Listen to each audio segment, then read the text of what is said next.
নমস্কাৰ সকলোকে ইউটিউবৰ আন এটি ভিডিঅ'লৈ মই সকলোকে স্বাগতম জনাইছোঁ। আজি মই আপোনালোকৰ মাজলৈ লৈ আনিছোঁ পাৰ মাংসৰ এটি ৰেচিপি। জুইশালত বনাম, চাই থাককচোন আপোনালোকে। আজিনো আমি আমাৰ ৰাতিৰ সাজ কেনেকৈ ৰান্ধি খাওঁ, তেনেহ'লে ভিডিঅ'টো আৰম্ভ কৰোঁ। প্ৰথমেই আমি কেৰাহীখন গৰম হোৱাত মিহিকৈ কাটি লোৱা পিঁয়াজখিনি দি দিছোঁ। লগতে আদা আৰু নহৰুৰ এটা পেষ্টটো দি দিছোঁ। তাৰ পাছত জোখমতে হালধি আৰু নিমখো দি দিছোঁ।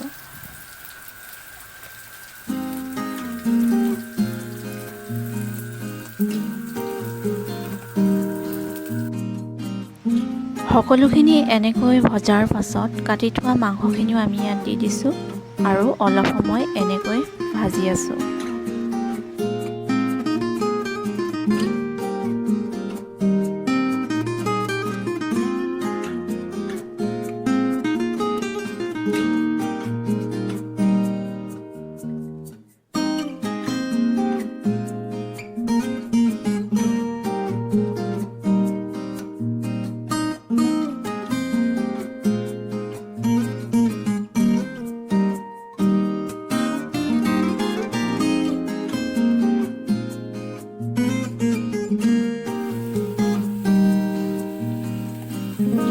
এতিয়া আলুখিনিও দি দিছোঁ।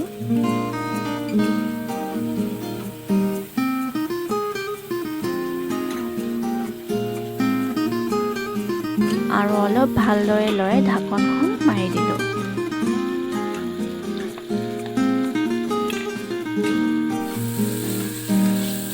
আৰু মাজে মাজে ঢাকনখন আঁতৰাই ভালদৰে লৰাই আছোঁ যাতে তলত জ্বলি নাযায়।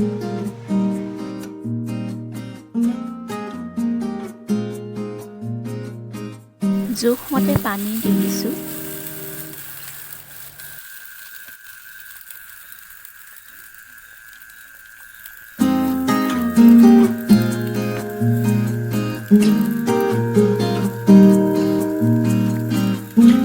আৰু আপোনালোকে এবাৰ মন কৰিছেনে, কেৰাহীখনৰ ওপৰত থকা এই চালনীখনলৈ মাছ শুকুৱাই থকা হৈছে।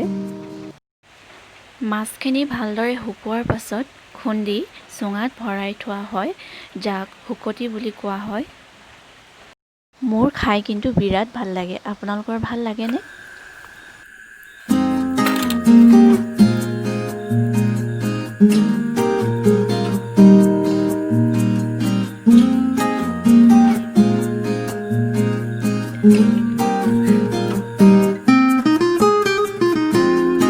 এতিয়া খুন্দি লোৱা জালুকৰ গুড়িখিনি মাংসখিনিত দি দিম।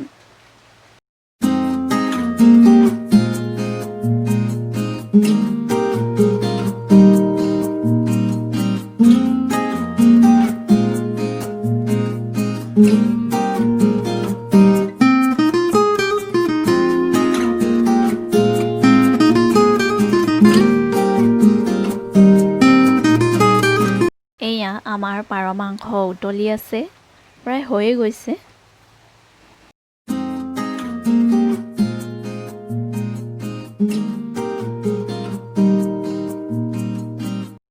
এয়া ৰাতিৰ থালিখন মোৰ ৰেডি হৈ গ'ল।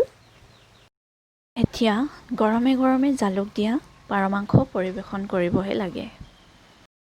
লগত আছে দালি, আম আৰু বগৰী আচাৰ, খৰিচা টেঙা, নেমু, ইমানেই।